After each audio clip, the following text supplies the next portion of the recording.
Morning, my brothers and sisters. Welcome to episode 60 in the book of Genesis and in a podcast and video series called Be With Me. We're going to be looking at Genesis chapter 9 today, verse number 12. We're going to ask kind of a big question is, what do rainbows mean? Rainbows have a meaning in the Bible and in our lives. And we're going to end with finding the rainbow maker because they started from somewhere. So God gives us rainbows. First, he gives them to Noah, and by extension, he gives them to us as a reminder to us that he is thinking about us in a certain way. He says in Genesis chapter 9, verse 15, I will remember my covenant that's between me and you.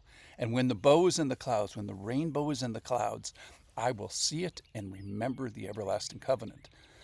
So rainbows are there for a specific reason. That is to help us to remember a couple things, to remember judgment and rejoice in the rescue that we got from that judgment, and then finally to revel in this relationship that we have, to find the rainbow maker, if you will. So rainbows are not just beautiful. Rainbows mean something.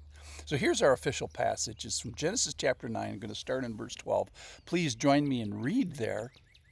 And then from now on, remember the rainbow, because God's remembering. And God said, verse 12, this is the sign of the covenant that I make between me and you and every living thing, every living creature that is with you for all future generations. That's why it's applicable right now. I have set my bow in the cloud, and it shall be a sign of the covenant between me and the earth. When I bring clouds over the earth, and the bow is seen in the clouds, I will remember my covenant that's between me and you and every living creature of all flesh. And the waters shall never again become a flood to destroy all flesh. When the bow is in the clouds, I will see it and remember the everlasting covenant between God and every living creature of all flesh that is on the earth. So rainbows are there to help us remember judgment, yes, remember a flood, and then the current non-flood, the current divine restraint. So we're supposed to rejoice in this rescue that we got and revel in the relationship of the God who gives us that relationship. So kind of three things: divine restraint, that they're about a flood, and then divine rescue about Noah, and then divine relationship that God shows up after they're done with the ark. So number one, remember judgment.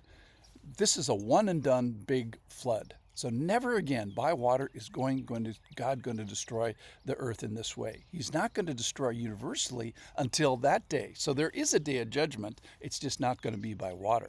So this is right now is his divine restraint day. Oh, we're still worthy of a flood. Perhaps even more so, we're worthy of a flood today. But what we get, part of the covenant is I am holding back. I'm restraining. So the second thing is rejoice in the rescue. So yes, there is a flood in Noah's day, and then it is a right response to every intent only ever evil. Remember the 5 words we talked about a couple days ago.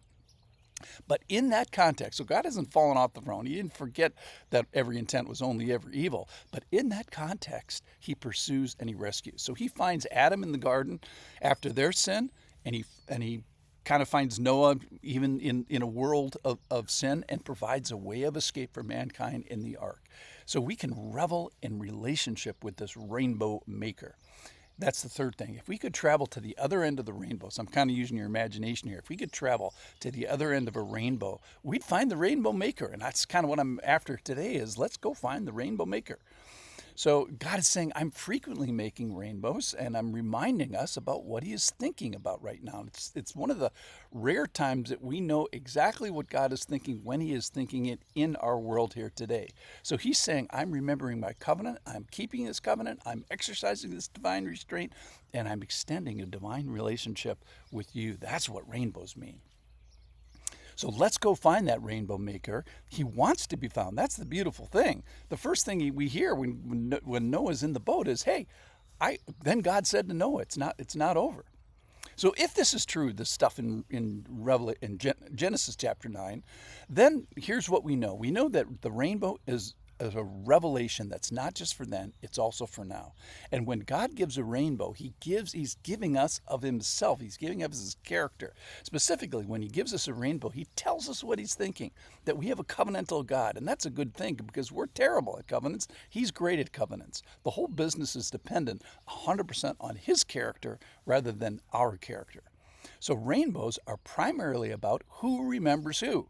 And it's God remembering us. That's the primary thing. Secondarily, we're supposed to admire this and say, oh, I see you remembering me right now. So it's me remembering that God is remembering me right now, or us right now.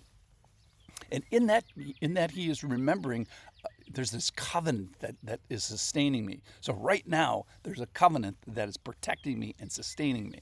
So our task is we are to remember that God is remembering us right now as he brings a rainbow for us to see. So he's the covenant keeper. He's the rainbow bringer. He's the one that extends relationship so that I can remember that he is remembering me now. So the purpose of today is to expose the scriptures and say rainbows aren't neutral. Rainbows are a lesson maker. So we are supposed to go and find the rainbow maker. He's gone to great trouble here.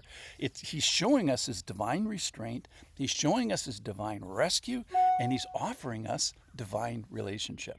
So he's saying, I'm not giving you a flood, even though I know you really, kind of deserve one, every intent only ever evil.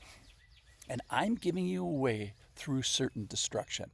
I'm blessing your ancestors way back in Noah's time so that we could maybe get to this morning that you're watching this podcast or little video.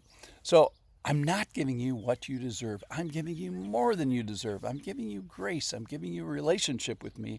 I was with your people through that flood in Noah's day, and I'm with you now as I hold back the waters of judgment that we all deserve. So today, let's go find the rainbow maker. Go find a rainbow, or maybe a rainbow as it finds you, and let's tell the truth about rainbows. That is, that I will remember my covenant. And when the bow is in the clouds, God, is going to see it and remember this relationship with us. So he's showing us his divine restraint, his divine rescue, and kind of coolest of all is this ongoing divine relationship. So let's go find a rainbow and let's go find the rainbow maker. Thanks for listening.